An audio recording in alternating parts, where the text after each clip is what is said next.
Hello, this is Sue Simmons of Equinox Family Consulting and lemonstolemonade.mom.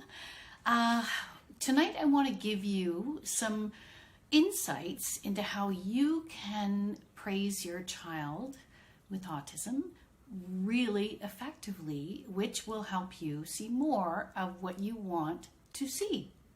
So welcome to episode 26 of To the Spectrum and Beyond. And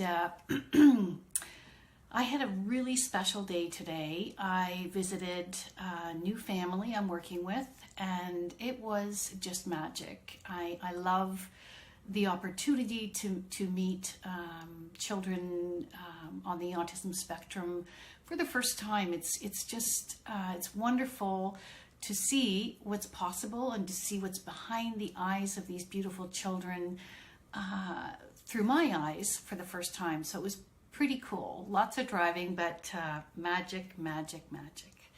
So let's talk about praise. I want to share a story with you. This happened during the week, and I was getting some groceries.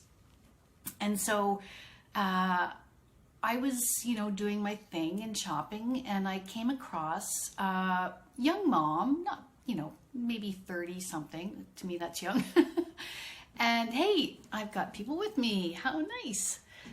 So I was shopping away, and she kind of looked at me, and I looked at her, and it wasn't a busy time in the grocery store, and she had her daughter with her, and her daughter was running around and grabbing things off the shelves, and clearly this mom was feeling kind of frenzied, right? And okay, if you have a child on the autism spectrum, have you experienced this?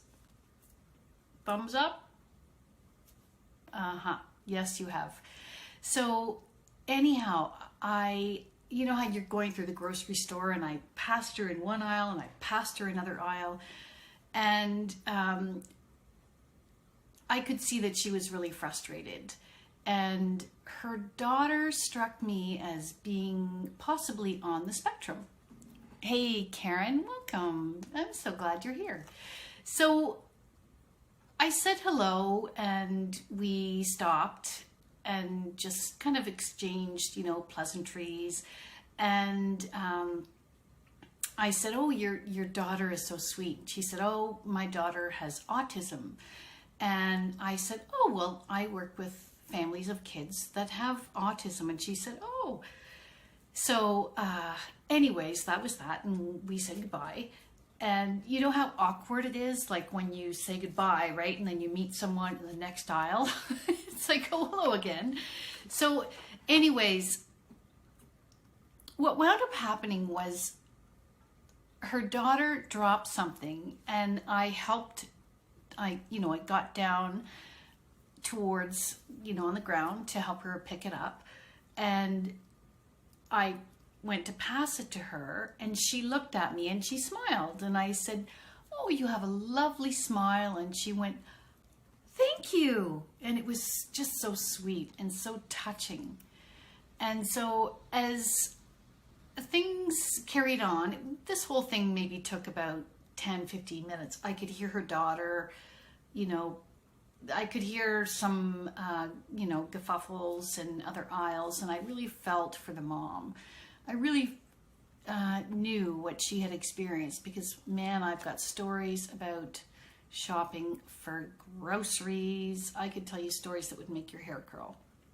So here's what happened in the end. So I was paying for my groceries, and I looked over, and there she was, a couple of, checkout counters down, and her daughter was trying to take a great big, those things of paper towels with 16 rolls.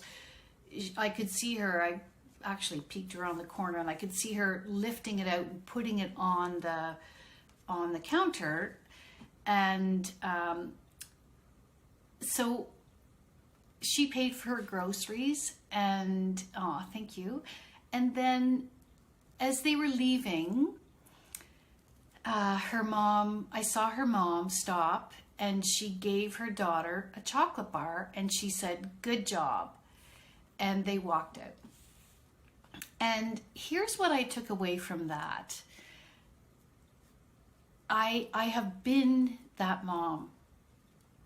I have been that mom who is frenzied, frazzled, at the end of her rope. And I'm sure if you're watching this now or after the fact, you have been that mom too.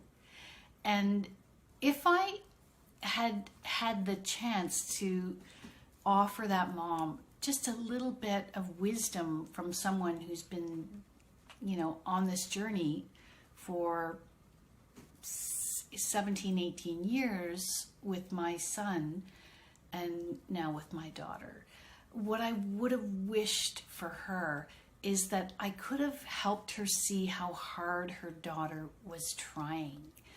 And certainly that mom was working so hard herself, and I'm not faulting her in any way at all. But when I heard her say, "Good job," and she gave her daughter a chocolate bar, it made me feel sad in a way, because I saw the way her daughter had such pride when she lifted that big thing of paper towels onto the conveyor belt. And yeah, I was crying, okay? Hey, busted. But I was so curious. And what I would have said to her is, that little girl wants your love. Not that you're not loving her, but what she needs is you to hold her from a place of warmth and connection. And that will give her, in time, intrinsic motivation, more so, way more so than a chocolate bar ever could. And I guess the biggest lesson of all is that, our culture right now is so focused on compliance. And it's because our system is. Our system is all about children doing what they're supposed to and not raising a fuss and not doing this or that. It's square peg, square hole. And our kids are just not like that. And I think we know that inherently. And it's so easy to fall into the trap of wanting our kids to comply and to do what they're supposed to do.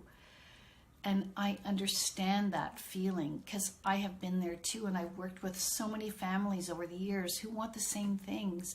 But we have to look beyond just that kind of means to an end thinking, and allow our children to be maybe just a little bit more of who they are. And if we can use our resources and our self-awareness in those moments to see how we can praise our children in a way that is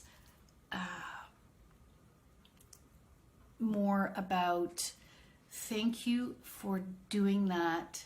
Thank you. Here's what I would have said to this mom, or if I had been her mom. And I've had years of wisdom and experience that mom hasn't had, so I'm not faulting her in any way. But I would have said, "Sweetheart," I would have taken her by the hands and said, "Thank you so much for being helpful.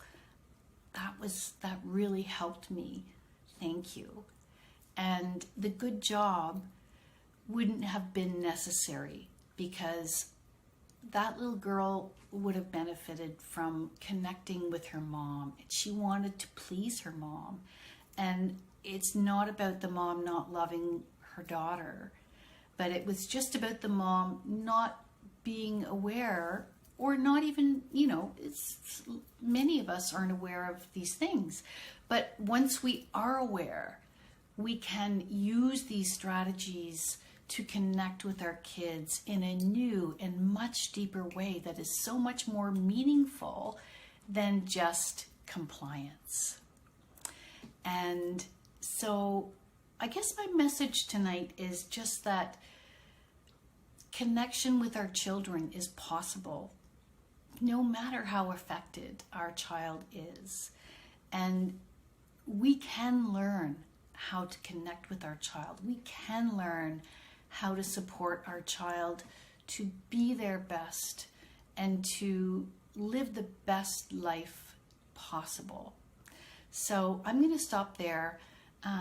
But I will say that if this resonates with you, and if you would like to speak to me to learn more about how you can connect with your child, regardless of your child's ability or disability, I am so all about this, and I'm so passionate about supporting moms, parents to make this happen.